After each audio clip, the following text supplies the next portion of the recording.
Nosotros vimos que el bosquejo del libro de Apocalipsis se sintetizaba en el capítulo 1 y el versículo 19, que lo tienes allí ante tus ojos, y dice la Escritura allí: escribe las cosas que has visto, las que son y las que han de ser después de estas. Básicamente, acá se propone una estructura de 3 bloques: las cosas que Juan vio, y vio al Señor Jesucristo exaltado, y esa visión del Cristo exaltado lo llevó a una reacción. Esa revelación de la segunda persona de la Trinidad lo impulsó a caer como muerto ante la presencia del Señor. Luego de eso, las cosas que son aplican literalmente a toda la edad de la iglesia, a las 7 cartas que el Espíritu manda a la iglesia para que el que tenga oídos para oír, oiga. Y luego, a partir del capítulo 4 hasta el final prácticamente, nosotros tenemos no las cosas que son, sino las cosas que han de ser. Ya este Cristo exaltado que ha evaluado a la iglesia genera una expectación tanto en el cielo como en la tierra. Y lo que nos vamos a abocar a ver ahora con la ayuda del Señor es desde el capítulo 4 el próximo suceso que nosotros vamos a tener, a vivir como iglesia cuando el tiempo se agote, el día favorable del Señor llegue a su final y pasemos a otra instancia de la historia de la redención. Bien decíamos que en el capítulo 1 la palabra de Dios le dice a Juan el Señor: feliz el que lee y el que oye las palabras de esta profecía y las guarda, porque el tiempo está cerca. Y esta expresión, con la expresión del final del versículo 2, de que todas las cosas que has visto van a sucederse, al final, del versículo 1, las cosas que deben suceder pronto, es como un efecto dominó.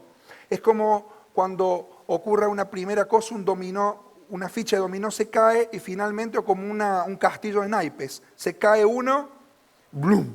Y se van a suceder un montón de cosas. Estamos en un tiempo favorable para la humanidad y lo hemos proclamado también como iglesia, lo creemos a eso. Ahora bien, el tiempo que ha de venir es para la iglesia algo maravilloso. ¿Qué esperamos del Señor? Esperamos lo que ilustra el versículo 1 del capítulo 4. Fíjese conmigo. Después de esto miré, y he aquí una puerta abierta en el cielo. Y la primera voz que oí, como de trompeta hablando conmigo, dijo: sube acá, y yo te mostraré las cosas que sucederán después de estas. Las vinculamos con todas las cosas que han ido sucediendo en los capítulos 2 y 3 que aplican a toda la historia de la iglesia. Ahora, esta es una expresión propia del apóstol Juan. Fue invitado por Dios a subir y aplica a lo que va a sucedernos después de este tiempo como iglesia. ¿Qué esperamos nosotros? Esperamos que las puertas del reino de los cielos finalmente se abran y la iglesia sea arrebatada para estar para siempre con el Señor. La expresión de la puerta es la tercera o la cuarta ya que vamos pasando en el capítulo 3 y el versículo 8, hablando de la iglesia de Filadelfia. El Señor le dice que ha puesto en la iglesia de Filadelfia, o delante de la iglesia de Filadelfia, una puerta abierta, la cual nadie puede cerrar, porque aunque ella tenía poca fuerza, no había negado, ¿no?, el nombre del Señor. En el capítulo 3 y el versículo 20, el Señor manda otro mensaje a la iglesia de la Odisea, a la iglesia tibia, ¿no? Y le dice en el versículo 20: he aquí yo estoy a la puerta y llamo. Si alguno oye mi voz, entraré a él y cenaré con él y él conmigo. Ahora nosotros tenemos aquí ya no la puerta de la oportunidad, como en el 3.8, o la puerta de la intimidad, como en el capítulo 3 y el versículo 20, sino la puerta de la majestad de Dios. Capítulo 4, versículo 1. Aquí lo que nosotros esperamos es que la iglesia sea arrebatada. Este es el esquemita que ustedes recibieron, los que lo pidieron y los que lo tienen, síganlo trayendo porque se va a ir completando. Hemos visto en el bosquejo las cosas que son. Decí conmigo, las cosas que son, las cosas que han de ser. Bueno, vemos allí las 7 cartas: Éfeso, Esmirna, Tiatira, Sardis, Pérgamo, Filadelfia y la Odisea, la época actual de la iglesia, y el punto que nosotros esperamos ahora es el rapto. El rapto luego va a dar lugar a lo que nosotros conocemos como el tribunal de Cristo. ¿Qué es esto? Juan ve una puerta abierta en el cielo y una voz que le dice: vos tenés que subir acá y yo te voy a mostrar las cosas que van a sucederse después de esta.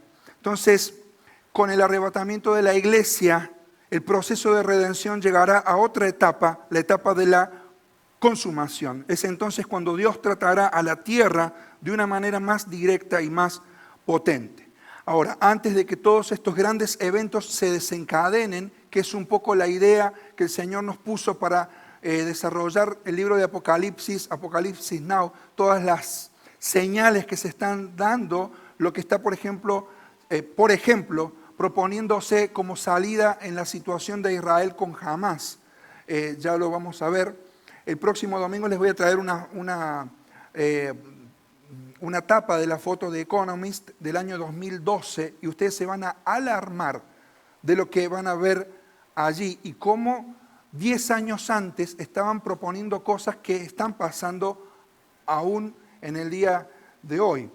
Entonces, eso es lo que nos llama la atención, las cosas que van a suceder. Pero antes de que todo eso se desencadene en la tierra, nosotros tenemos aquí algo importante que recordar. Todos los que somos de Cristo escucharemos una voz. Y dice el primer libro de Tesalonicenses, en el capítulo 4, versículos 16 y 17, de la siguiente manera. Dice allí Pablo: porque el Señor mismo con voz de mando, con voz de arcángel y con trompeta de Dios, descenderá del cielo y los muertos en Cristo resucitarán primero. Luego nosotros, los que vivimos, los que hayamos quedado, seremos arrebatados juntamente con ellos en las nubes para recibir al Señor y en el aire, y así estaremos siempre con el Señor. Eso es lo que nosotros estamos esperando. Un tiempo donde el Señor descienda, no toque la tierra, sino que en el aire, con voz potente, llame a los que han sido creyentes en su persona y han descansado en la gracia de Dios que salva. Esa voz poderosa va a levantar a los muertos de sus tumbas en primer lugar, y luego los que, si es que estamos vivos todavía, no vamos a precederlos, sino que vamos a sucederlos, y todos seremos arrebatados juntamente para luego de un proceso estar para siempre con el Señor. Allí también expresa Pablo en la primera carta de Corintios, en el capítulo 15, versículo 51 en adelante: he aquí digo un misterio, no todos dormiremos, pero todos seremos transformados. En un momento, en un abrir y cerrar de ojos, a la final trompeta, porque se tocará la trompeta y los muertos serán resucitados incorruptibles y nosotros seremos transformados. Porque es necesario que esto corruptible se vista de incorrupción y esto mortal se vista de inmortalidad. Y cuando esto corruptible se haya vestido de incorrupción y esto mortal se haya vestido de inmortalidad, entonces se cumplirá la palabra que está escrita: sorbida es la muerte en victoria. ¿Dónde está, oh muerte, tu aguijón? ¿Dónde está, oh sepulcro, tu victoria? Ya que el aguijón de la muerte es el pecado y el poder del pecado la ley. Mas gracias sean dadas a Dios que nos da la victoria por medio de nuestro Señor Jesucristo. Esperamos esa voz que va a levantar a los muertos de sus tumbas y va a levantarnos a nosotros si es que estamos vivos y todos juntos seamos transformados. ¿Por qué? Pablo también dice en el libro de Filipenses, en el capítulo 3, que nuestra ciudadanía no está aquí en la tierra. ¿Se acuerdan lo que dice? Nuestra ciudadanía está en los cielos. Y dice literalmente Pablo allí de la siguiente manera: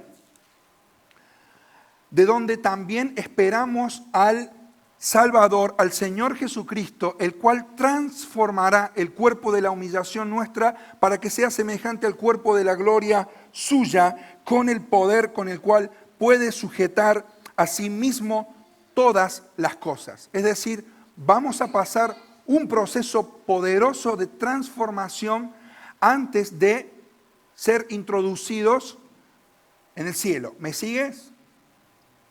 ¿Sí o no? Bueno, porque tengo que ir muy rápido, aunque está este tema bastante global.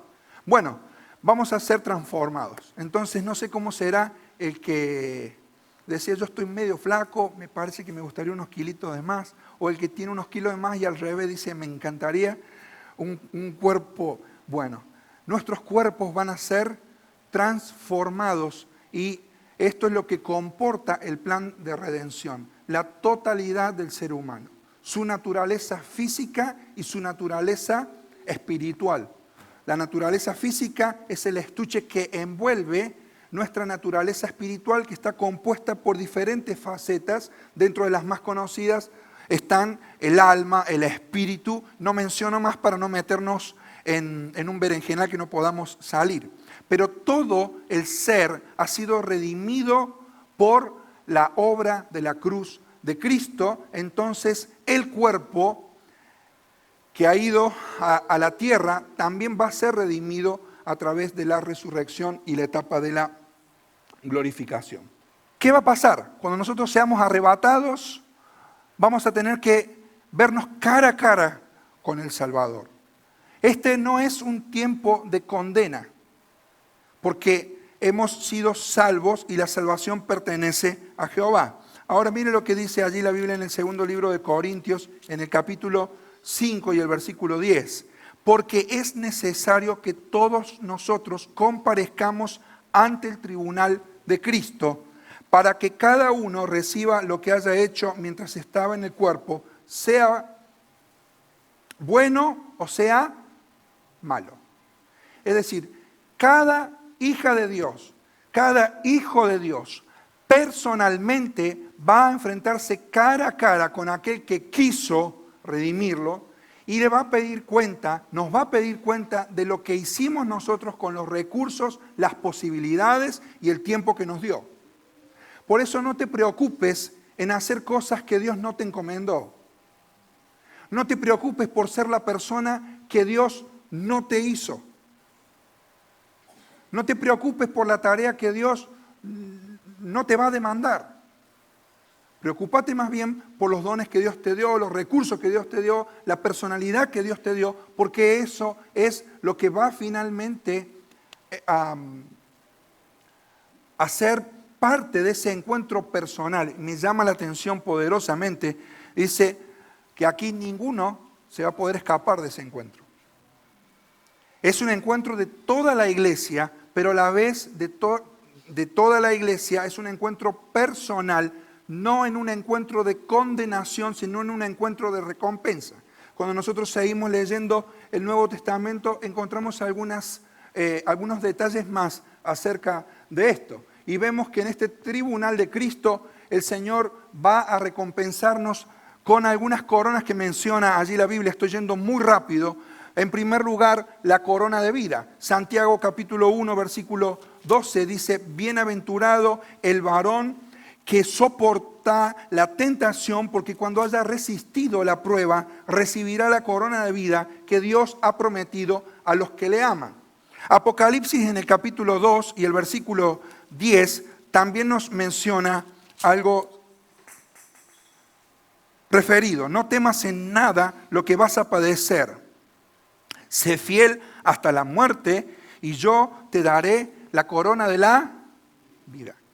La corona de la vida no tiene que ver con la asunción de la vida eterna, porque eso viene en el momento en el que el pecador se arrepiente por ministerio del Espíritu Santo, es llevado a Cristo, opera una transformación poderosa en su ser y ya tiene la vida eterna. El Espíritu Santo se encarga de implantar al Cristo resucitado ¿no? Y la morada de cada uno de nosotros viene a ser la morada del Trino Dios, como bien aprendíamos hace un tiempo atrás. Entonces, cuando el Espíritu Santo pone esa vida es eterna. La corona de la vida es una recompensa que Dios da particularmente a las personas que han padecido etapas o tiempos de persecución, tiempos de sufrimiento, tiempos de padecimientos profundos e incluso el martirio. Para esa clase de personas que han sido fieles, a pesar de todo, Dios dará la recompensa de la corona de la vida. Pero también la palabra de Dios nos habla de otra corona, la corona de justicia. Dice allí en el segundo libro de Timoteo, Pablo se está despidiendo de su discípulo y en el versículo 7 dice: he peleado la buena batalla, he acabado la carrera, he guardado la fe. Por lo demás me está guardada la corona de justicia, a la cual me dará el Señor, juez justo, en aquel día, y no solo a mí, sino también a todos los que aman su venida. Mira, hermano, yo no sé en lo que usted está pensando. Y estoy hablándole aquí a personas que son hijas e hijos de Dios. No sé cómo estás leyendo la situación que nos está pasando en el mundo actual. No sé si te llama la atención lo que está sucediendo en los diferentes ámbitos, en lo político, en lo geopolítico, en lo económico, en lo filosófico, el caos moral que hay en la gente, el caos ecológico. Todas esas cosas las vamos a ir desarrollando Dios mediante los próximos domingos. Son los puntos que me llamaron a mí la atención para desarrollar Apocalipsis Now. Estos conceptos que estoy vertiendo aquí son solamente a manera de introducción. Pero todos aquellos que amamos la venida del Señor tendremos la corona de justicia. En tercer lugar, también la palabra de Dios nos habla de otra corona más. La corona de gozo. Ahí dice segunda Tesalonicenses. Pueden buscar ustedes también allí, no me dejen a mí solo. Pasa que voy medio rápido. Porque ¿cuál es nuestra esperanza o gozo o corona de que me gloríe? ¿No lo sois vosotros delante de nuestro Señor Jesucristo en su venida? Quiere decir que cada una de las personas que han ganado personas para Cristo tendrán una recompensa especial. Mire, qué hermoso que cuando vayas al cielo te encuentres con tres clases de gente.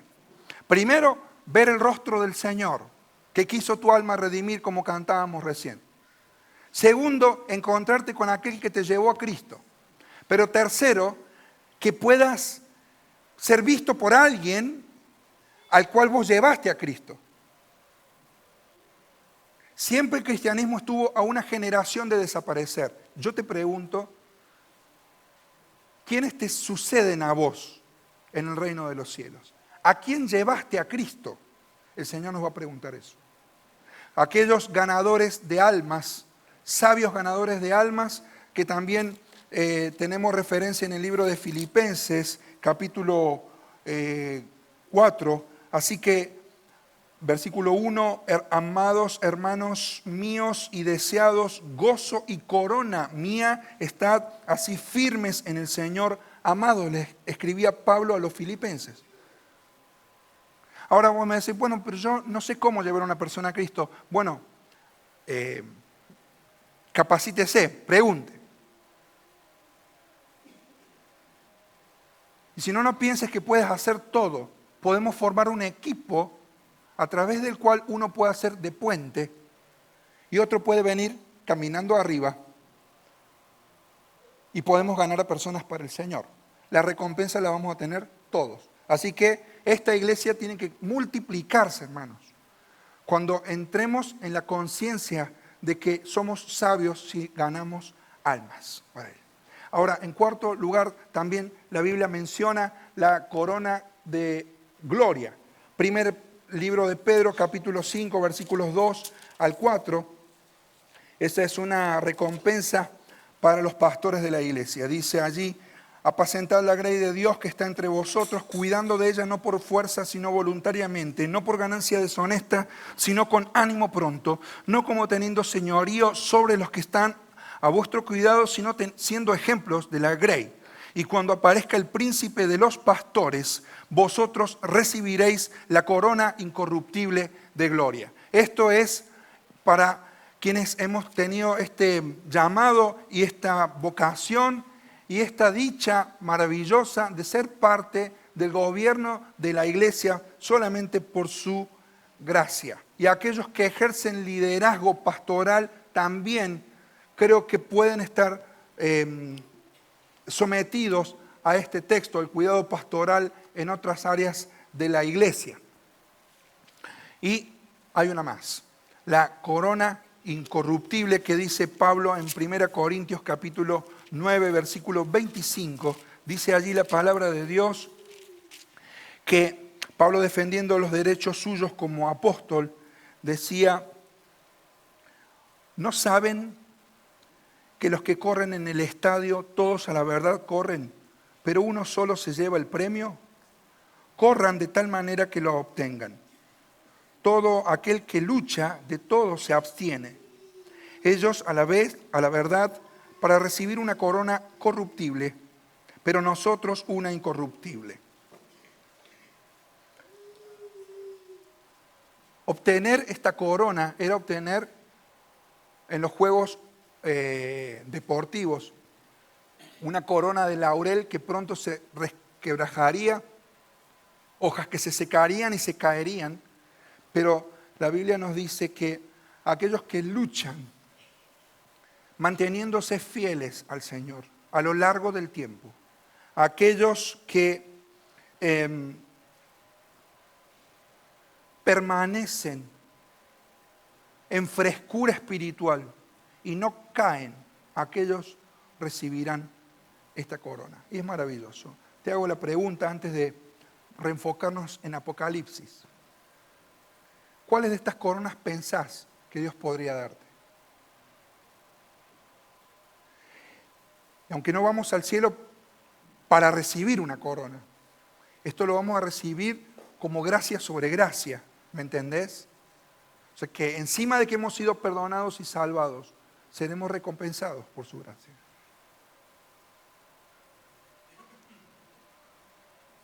Si vos te murieras hoy, ¿cómo pensás que podríamos de alguna manera reducir tu vida en una frase espiritual? Este se dedicó a los negocios. Este hizo mucha plata.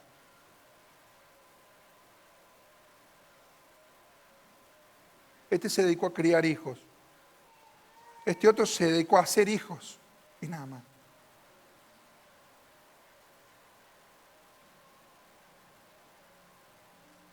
Podrían ponerte, este fue un ganador de almas.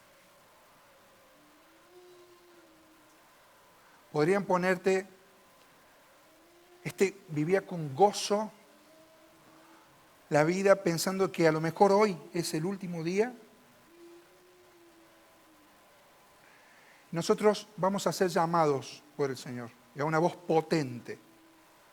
Los muertos en Cristo resucitarán primero y luego los que habremos quedado subiremos al cielo.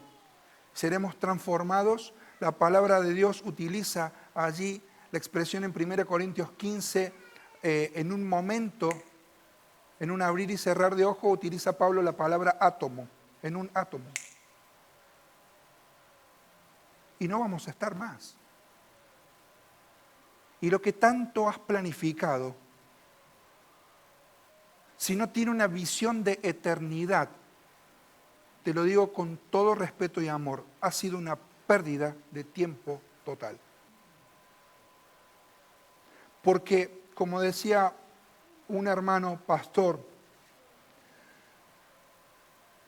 si hay una razón por la cual el Señor deja a su iglesia aquí en la tierra, lo es porque en el cielo ya no se puede predicar más el Evangelio.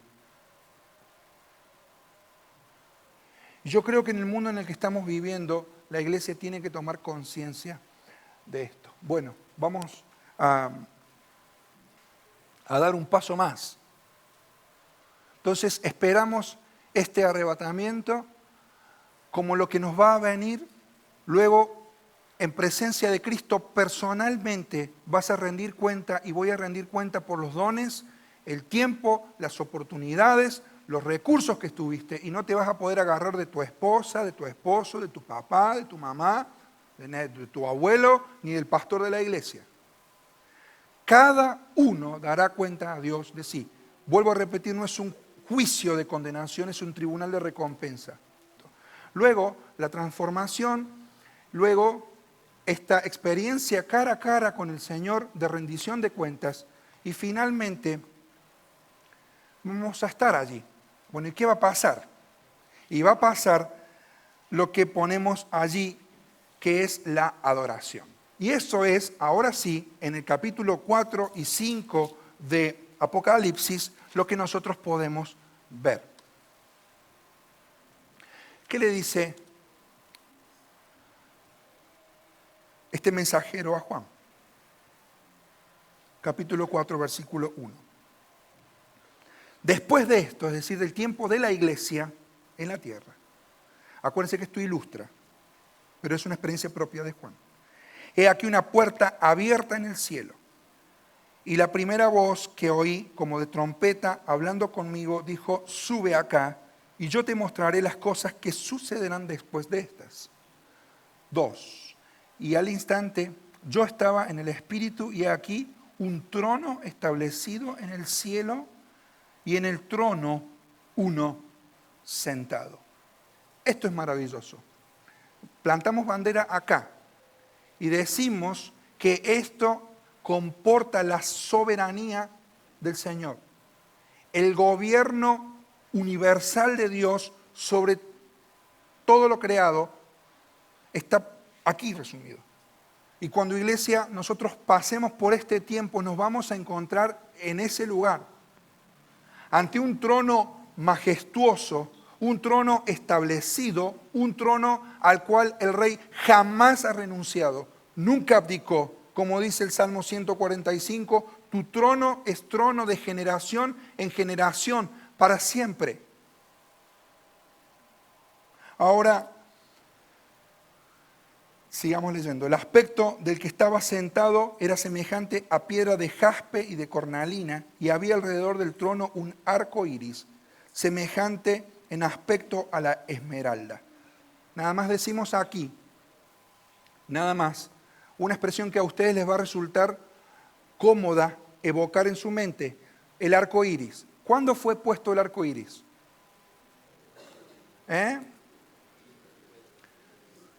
¿Con Moisés? ¿Con Noé? ¿Cuándo? Después del diluvio. Es una promesa, es un pacto. Bueno, aquí hay una alusión directa a eso. Génesis capítulo 8, versículos 21-22, Génesis 9, a un Dios de pacto, que implica básicamente dos cosas.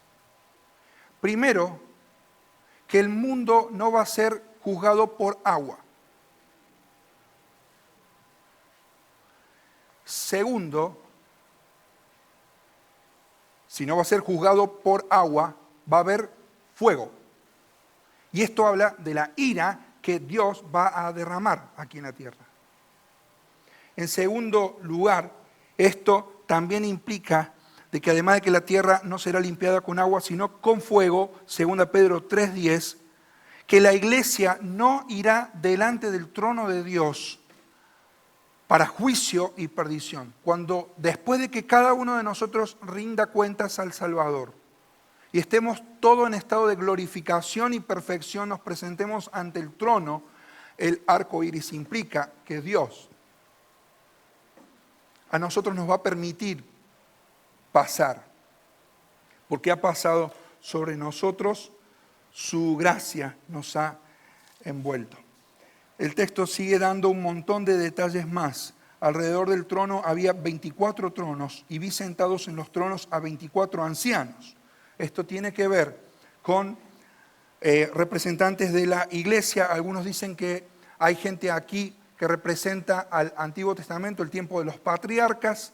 No vamos a profundizar en esto. Sí creo que con lo que voy a decir resumo el concepto en la expresión de que los que van a estar aquí representan sí o sí a todos los redimidos y perdonados por el Señor Jesucristo, de la época que sea. De ellos van a estar aquí vestidos de ropas blancas, santidad, con coronas de oro en su cabeza. Del trono salían relámpagos, truenos y voces, y delante del trono ardían 7 lámparas de fuego. Lo que es importante aquí decir, después lean ustedes el texto, les pido por favor, es que hay un trono que está establecido y alrededor de ese trono suceden muchas cosas. Hay seres angelicales, está la iglesia redimida, hay expresiones del carácter, de la justicia, de la santidad de Dios. Esto no es cosa pequeña. Todo esto está metido en este texto. Ahora, dentro de unos versículos más adelante, nosotros empezamos a escuchar que en ese trono hay voces que dicen, como en el versículo 9, había 4 seres vivientes, cada uno con 6 alas. Estos son querubines, son parte de la estructura jerárquica angelical de Dios, querubines. Y ellos no cesaban día y noche de decir: Santo, Santo, Santo es el Señor, Dios Todopoderoso, el que era, el que es y el que ha de venir. Ellos dicen esta frase y dicen lo que Dios es. Hablan de lo que Dios es. Él es santo. Él es eterno. Él es fiel a su promesa. Y también los 24 que estaban allí representando a todos los redimidos, dicen en el versículo 10, los 24 ancianos se postran delante del que está sentado en el trono y adoran al que vive por los siglos de los siglos y echan sus coronas delante del trono diciendo: Señor, tú eres digno de recibir la gloria y la honra y el poder, porque tú creaste todas las cosas y por tu voluntad existen y fueron creadas. Los redimidos expresan su palabra por lo que Dios hizo. Los seres angelicales por lo que Dios es. Pero los redimidos por lo que Dios hizo. Concretamente, el capítulo 4 termina con la expresión de un Dios creador. Dios es alabado y adorado aquí, según la expresión del versículo 10, porque por el poder de Dios, Él creó todas las cosas y por su voluntad existen y fueron creadas. Entonces, en el capítulo 4 tenemos al trono del Padre creador y todo gira a su alrededor. Sin embargo, el capítulo 5 da un paso más y dice: y vi en la mano derecha del que estaba sentado en el trono un libro escrito por dentro y por fuera, sellado con 7 sellos. Y vi a un ángel fuerte, nosotros decimos que puede ser el arcángel Gabriel, y este ángel fuerte pregunta. ¿Qué pregunta? ¿Quién es digno de abrir el libro y desatar sus sellos? Ahora, para hacer un poco de contexto en esto, hablamos de lo que es la redención. El propósito original de Dios era, en el establecimiento del hombre, que el hombre diera gloria a Dios. ¿Están de acuerdo? Y dentro de esa acción, el hombre, en el propósito original, me refiero con hombre al término humano, era administrar la creación. Administrar la creación. Bajo 2 conceptos. El concepto de la autoridad de Dios, por eso fue creado a semejanza suya, y bajo el concepto de la moralidad, más bien de la santidad de Dios, por eso el hombre fue creado a imagen suya. Ahora, en la creación prístina, edénica, todo estaba bien hasta que, ¿qué pasó? ¡Blum! Se cayó todo. Y cuando el hombre cae en pecado, el pecado se empieza a expandir y empieza a tener consecuencias realmente irreparables, inmensurables. El efecto del pecado en su estado no es algo que esté pasivo, sino que es algo que está activo, y el pecado tiene un efecto expansivo. Por eso este concepto yo siempre lo traduzco de esta manera. El diablo siempre te promete lo mejor y te paga con lo peor, pero cada uno es responsable de sus actos. Cuando nosotros caímos en pecado y al caer nosotros perdimos nuestra posición con Dios, de administradores, de señoreadores de lo creado, dimos esa autoridad ¿a quién? ¿A quién? A Satanás. Cuando Satanás tienta a Jesucristo el Señor, ¿se acuerdan qué les dice? Lo lleva a un lugar alto y le dice: mira todos los reinos de la tierra. Yo todo esto te voy a dar si postrado me adoras. Primera Juan capítulo 5, versículo 19 dice que el mundo duerme como un niño amacándose en el regazo del maligno. Segunda Corintios dice que Satanás es el Dios de este siglo. Juan capítulo 12 dice que Él es el príncipe de este mundo.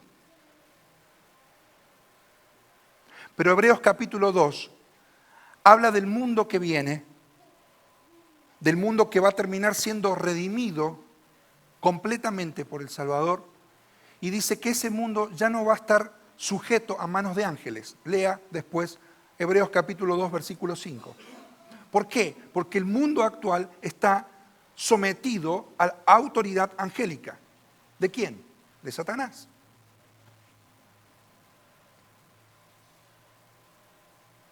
Entonces, cuando la redención sea consumada completa, es que Dios va a intervenir en la tierra para que todo vuelva al diseño original. ¿Me sigue? Es decir, la redención comporta no solamente la salvación de nuestra naturaleza espiritual, y Dios salva nuestra alma, nuestro espíritu. Dios también salva nuestra naturaleza física, y si hemos de morir, de la tumba resucitaremos. Pero más allá de eso, hay, por efecto expansivo del pecado, consecuencias cósmicas del mismo. Y si la redención de Cristo no fuera suficiente, no llegaría a sanar nuestra tierra. Colosenses en el capítulo 1 y el versículo 20 dice este concepto, hablando del Señor Jesucristo, que por medio de Él reconciliar consigo todas las cosas. Nota, así las que están en la tierra como las que están en los cielos, haciendo la paz mediante la sangre de su cruz. ¿Qué comporta esto? Comporta la redención total del hombre, de la humanidad, y comporta también el restablecimiento del caos cósmico del cual el mundo y el universo creado fue víctima de nuestra caída en el pecado. Entonces, Dios todavía tiene algo con la tierra. El arco iris recuerda que el agua no la va a limpiar, pero el fuego sí. Segunda Pedro capítulo 3, versículo 10 nos dice esto. que los elementos serán consumidos, arderán. El fuego de Dios, la ira de Dios, tiene que todavía terminar el proceso en la consumación de los tiempos de lo que es la redención en el plano total. Sé que pescar estas cosas no es tan sencillo, pero la maravilla de la cruz de Cristo es que no solamente salva a un pecador, sino que va a restablecer todo el universo de acuerdo a su diseño original. Y el mundo que hoy está en manos de Satanás, este que fue derrotado en la cruz, que fue exhibido públicamente en ella, Colosenses capítulo 2, versículo 15, va a tener que ceder su dominio ¿a quién? A un hombre perfecto que venga a reinar con cetro de justicia y equidad. Estoy citando Hebreos capítulo 2, en el milenio que va a venir. Cristo restablecerá el diseño original de Dios, donde un hombre perfecto rija con autoridad, con justicia, con equidad, con un dilatado imperio de paz que no tendrá límites, nuevamente la creación. ¿Por qué? Porque Cristo pagó en la cruz el estado de pecado, la experiencia de pecado y la expansión del pecado. Y su obra es plena y es suficiente. En el tiempo antiguo, el pueblo de Israel tenía una forma de preservación de la tierra. Y era usado el concepto de la redención. Quiere decir que cada uno era propietario de una parcela de tierra y si por un determinado motivo eso se perdía o eso se tenía que vender, tenía que venir un pariente cercano, si podía y si quería, y podía por ley pagar, y eso sí o sí debía volver de manos de ese comprador ajeno a la familia que era titular de esa tierra. Yo reduzco todo esto. Después lea Jeremías 32. Anameel, cuando Jeremías tiene que comprar la propiedad y tiene por delante un cautiverio. Después de tantos años, la tierra tenía que venir, sí o sí, en el año del jubileo, al titular original. Si es que antes no venía un pariente cercano y lo compraba. Entonces, el que era titular de segunda, ¿qué tenía que hacer? Ceder. Ceder la línea de herencia. ¿Se entiende? Ahora, nosotros como seres humanos heredamos señorío de parte de Dios, autoridad de parte de Dios para ministrar aquí. Ese derecho que nosotros tuvimos a causa de la caída, lo hemos cedido a nombre de ¿quién? Lo acabamos de decir. ¿De quién? Satanás. Ahora, este sabe que está despojado, pero arma fortalezas espirituales y estrategias ¿para qué? Para que no venga el legítimo heredero y le diga, chao. Entonces, lea conmigo Apocalipsis 5. El que estaba sentado en el trono tenía un librito, la escritura de propiedad, el título de propiedad. Por dentro y por fuera, no vamos a dar detalles, sellado con 7 sellos, costumbre romana. Y vi a un ángel fuerte que pregonaba, ¿quién es digno de abrir el libro y desatar sus sellos? Y fíjese,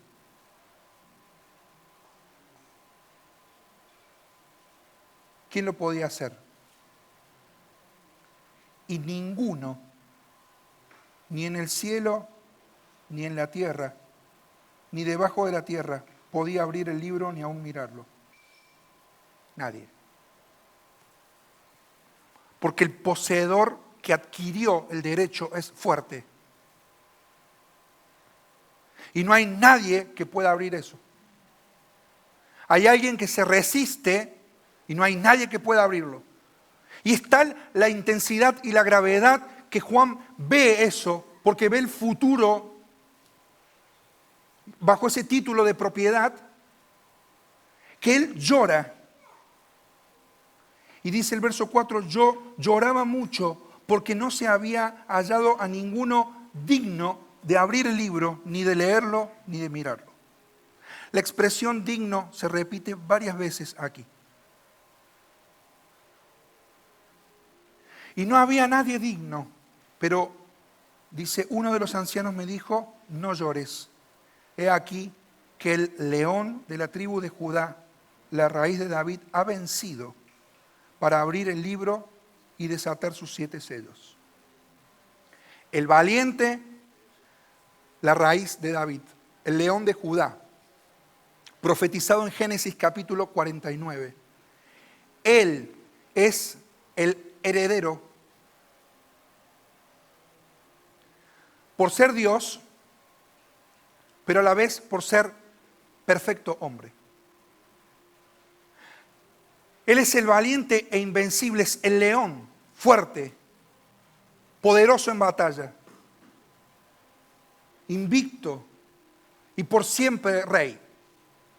Él es el león de la tribu de Judá, el único capaz en todo el universo de romper esos sellos y abrir la escritura y ver allí las cosas que Dios va a terminar de completar en la tierra para que la tierra vuelva al señorío de Cristo. Ahora, cuando Juan escucha del león, se da vuelta y ¿qué mira? Fíjate ahí, ¿qué ve? ¿Qué ve? El anciano le dice, hay un león. Y él se da vuelta y mira un cordero. Y la expresión aquí en el idioma original es quebrantadora, porque es un corderito, frágil, prácticamente como recién parido. Es un corderito inocente. ¿Y esto qué implica, hermanos? Que él que es león, es cordero, es el Señor Jesucristo. Él estaba en pie, Él estaba como inmolado, es poderoso, es omnisciente y ha sido capaz de obtener la victoria por la humanidad por la sencilla razón de que como Cordero de Dios, siendo el león de la tribu de Judá, vino al mundo a morir por nuestros pecados. Y esto dice como inmolado, implica, ¿sabes qué? Que las heridas parecen, si bien están sanas, actuales, son heridas que están allí para recordar por toda la eternidad que Él murió por nosotros. Entonces, ante esto, ¿qué dice allí el versículo 9? Los 24 ancianos se postraron delante de ese cordero, todos tenían arpas, instrumentos de música, copas llenas de oro de incienso, oración, y cantaban un nuevo canto, diciendo, digno eres de tomar el libro y de abrir sus sellos. ¿Por qué? Ahí está la razón.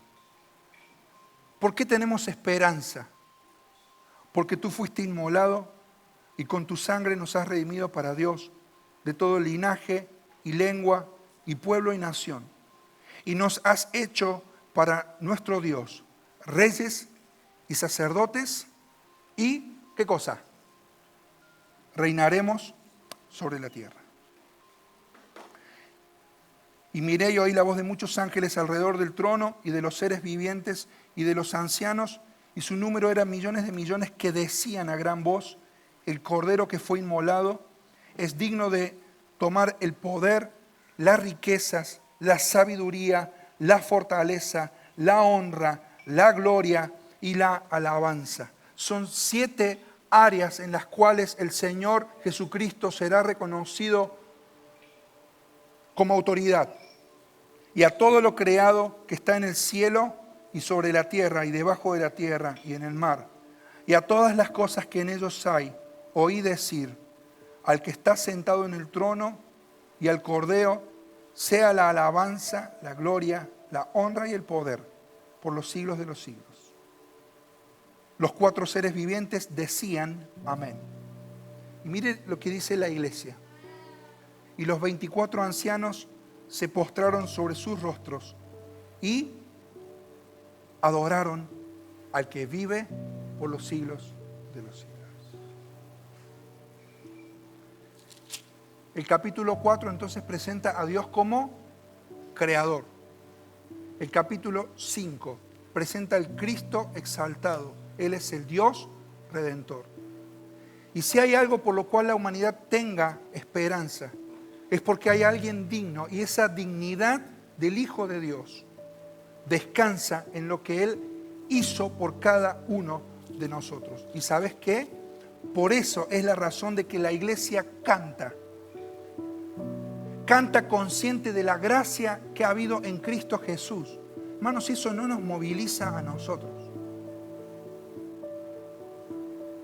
Conscientes, sin entenderlo, de que sin merecerlo, hubo alguien que murió en la cruz del Calvario derramando su sangre para limpiar todas mis maldades, todas mis iniquidades, y esa sangre quita el pecado del mundo.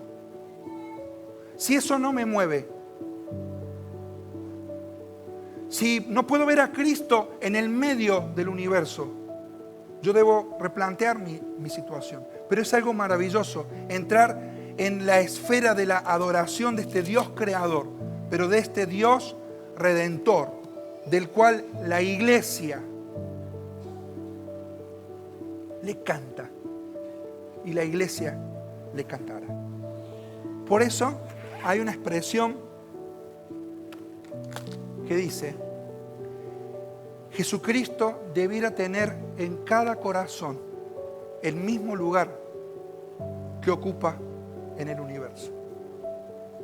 Él está en el centro del trono de la adoración. Y todo gira alrededor de Cristo. La dignidad le pertenece, hermanos. Él es digno no solamente porque es Dios creador. Jesucristo es digno porque es Dios redentor.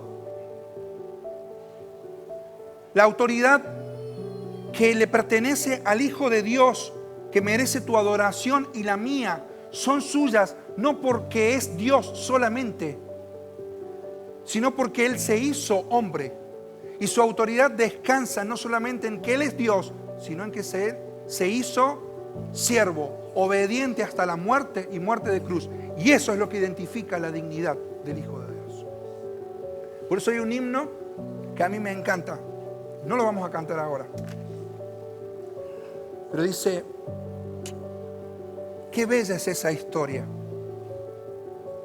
Mi tema allá en la gloria será la antigua historia de Cristo y de su amor.